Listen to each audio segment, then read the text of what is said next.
Hi Chetan గారు. నమస్తే madam. Chetan గారు, ఏజ్ తో సంబంధం లేకుండా దట్టు ఎక్కువ శాతం ఉమెన్ లోనే చూస్తామండి మోకాల నొప్పులు అనేవి. ఎందుకని? లేడీస్ లో మోకాల నొప్పులు ఎక్కువ చూస్తారు కదా. మీకు ఇప్పుడు ఒక జనరల్ క్వశ్చన్ అడుగుతా నేను. ఎక్కువ లావు ఉండేది జెంట్సా లేడీసా మీరు ఆలోచించి చెప్పండి. ఒక్క శాతం ఉమెనే కనిపిస్తారు. ఉమెనే లావు కనిపిస్తారు కదా. ఉమెన్ లావు ఉన్నప్పుడు ఏమైతదంటే వాళ్ళ మోకాల మీద బరువు కూడా ఎక్కువ పడుతుంది కదా. లావు వల్ల ఏముంది చేతన్ గారు, ఈవెన్ లైక్ ప్రెగ్నెంట్ ఉన్నప్పుడు కూడా ఆ బరువు ఎక్స్ట్రా బరువు పడాలి. అవును, అందుకే కాళ్ళు కూడా లాగుతాయి కదా ప్రెగ్నెన్సీలో. అవునా కదా. ఇంకోటి ఫ్యాక్ట్ చెప్పాలంటే ఒక స్కెలిటన్ ఉంది అనుకోండి, ఒకటి బై ఛాన్స్ అస్థి పంజరం దొరికింది అనుకోండి ఎవరికన్నా, స్కెలిటన్ అది చూసి అబ్బాయిదా అమ్మాయినా అని చెప్పొచ్చు. ఎలా అండి?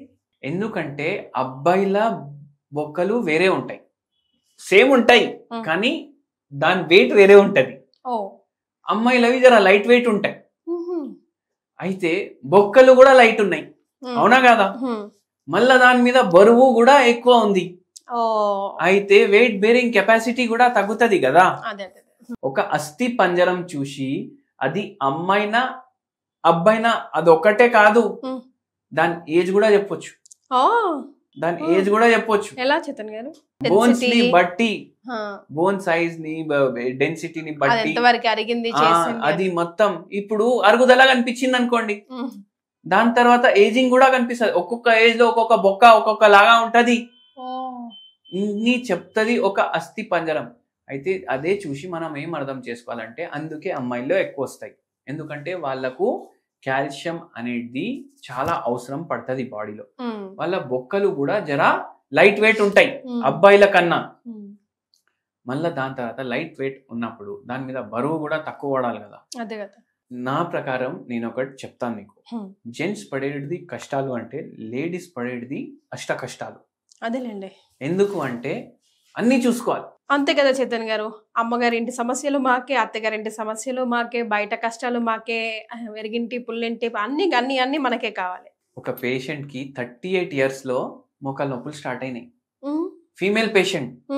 ఇప్పుడు వాళ్ళకు పిల్లలు లేరు, IVF తీసుకున్నారు, పిల్లోడు పుట్టిండు. అప్పుడే పుట్టిన పిల్లలు నైట్ టైం పడుకోరు చాలా పిల్లలు, తెలుసు కదా మీకు. ఇప్పుడు నైట్ మొత్తం ఆ పిల్లోని వెనకాల చూసుకోవాలి. మళ్ళా వాళ్ళ ఆయనకి ఏమో షిఫ్ట్ టైమింగ్ వేరే ఉంది మొత్తం, ఆయన ఏమో హెల్ప్ చేయలేడు. మళ్ళా మార్నింగ్ 4:30కి లేచి స్నానం చేసి దాని తర్వాతనే వండాలి. ఇది రూల్స్ కంపల్సరీ ఉండాలి. మళ్ళా మధ్యాహ్నం పడుకోవద్దు ఇంట్లో. అన్ని రూల్స్ అయితే అన్ని ఇట్లా ఏమైపోయింది అంటే ఆ పేషెంట్ కి ఆ పిల్లోడు కూడా పడుకుంటలేడు. మళ్ళీ 1.5 year 2 years పడుకోలేదు నైట్ లా. దాంతో ఇప్పుడు ఇల్లు చూసుకోవాలి, వంట చూసుకోవాలి, పిల్లోని చూసుకోవాలి, అన్ని చూసుకోవాలి. ఇవన్నీ అయి ఆర్థరైటిస్ స్టార్ట్ అయింది. అయ్యో.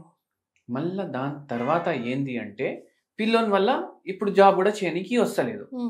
ఇంకా 100 మాటలు అందరు చెప్తున్నారు. ఇప్పుడు జాబ్ లో ఉంటే ఏంది, జాబ్ లో కూడా వీళ్ళకు స్ట్రెస్, ఇంటికి వస్తే హస్బెండ్ ది స్ట్రెస్, అత్త అది స్ట్రెస్. మళ్ళా దాని తర్వాత వీళ్ళ ఉన్న కోరిక ఏది ఇంకా మర్చిపోవాలి. అదే అంటున్నారు, నాకు జీవితం ఎట్లా అయిపోయిందంటే నా పర్సనల్ కోరికలు ఏం లేవు, మా హస్బెండ్ కోరికలే నా కోరికలు, మా అత్తయ్య మా అమ్మయ్యకి ఏం కావాలి అదే నా కోరికలు, ఇంకా ఏం లేదు, నాకు ఫుల్ స్ట్రెస్. ఇదే ఉంటుంది, ఎవరికి చెప్పుకోవడానికి కూడా వస్తలేదు. అమ్మ కూడా చెప్పలేదు, ఎందుకంటే వాళ్ళకు కూడా ముసలితనం వచ్చేసింది, వాళ్ళకి చెప్తే వాళ్ళు బాధపడతారు. అయితే ఇవన్నీ ఉండి ల్యాక్ ఆఫ్ స్లీప్ వల్ల వస్తుంది కదా ఆర్థరైటిస్. ల్యాక్ ఆఫ్ స్లీప్ అయింది, ఎందుకైంది, పిల్లోడు పడుకుంటలేడు. మళ్ళా బై ఛాన్స్ నిద్ర వస్తే కూడా మళ్ళా వాళ్ళు లేచినప్పుడు మళ్ళా లేవాలి. దాంతో ఈ పేషెంట్ కి వచ్చింది ఇట్లా ప్రాబ్లం, అరుగుదల కూడా అయింది. మన దగ్గర వచ్చిండ్రు, ఏమైనా సమాధానం ఉంటుందా హోమియోపతిలో అంటే ఉంటది అనేసి మందు ఇచ్చినాం. మందు ఇచ్చిన తర్వాత 5 నెలలకి మోకాలు నొప్పులు తగ్గిపోయినాయి. మళ్ళా దాని తర్వాత ఆస్టియోఆర్థరైటిస్ 1 year లో పూర్తిగా తగ్గిపోయింది. సూపర్. అయితే ఏంటంటే ఏజ్ కూడా తక్కువ ఉండే అనుకోండి, కానీ పూర్తిగా తగ్గింది ఆ పేషెంట్ కి. దాని తర్వాత నుంచి ఈ రోజు వరకు మోకాలు నొప్పులు రాలేదు. 12 ఏళ్ళు అయిపోయింది మనం ట్రీట్మెంట్ ఆపేసి కూడా. అట్లా ఉంటది హోమియోపతి. ఈ పేషెంట్ కి ఒక హోమ్ రెమెడీ కూడా చెప్పినాం, మీ అందరితోటి షేర్ చేసుకుంటాను నేను. గుడికి పోయినప్పుడు తీర్థం ఇస్తారా లేదా? తీర్థం టేస్ట్ లో మీకు కర్పూరం టేస్ట్ వస్తుందా లేదా? వస్తుంది.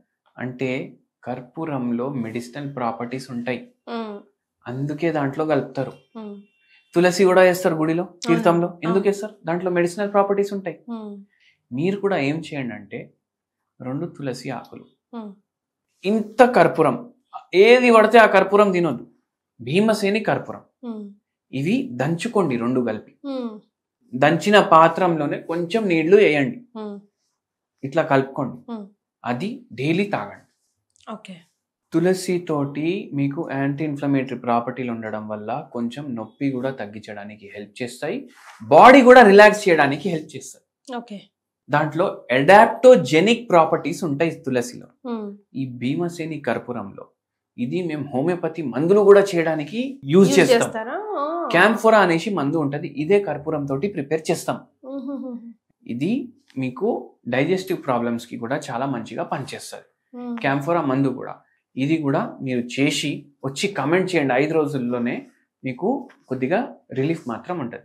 పూర్తిగా తగ్గడానికి మీరు మీ శరీరాన్ని బట్టి మీకు హోమియోపతి మందులు ఇస్తారు, మీరు కన్సల్ట్ చేయొచ్చు. సో విన్నారు కదా, ఈ రెసిపీని ట్రై చేయండి, మీకు ఎలా అనిపించిందో కింద కమెంట్ చేయండి. అండ్ ఈ వీడియో చూసిన వారికి డాక్టర్ చైతన్య రాజ్ గారి అపాయింట్మెంట్ పూర్తిగా ఉచితం. Thank you so much. Thank you madam.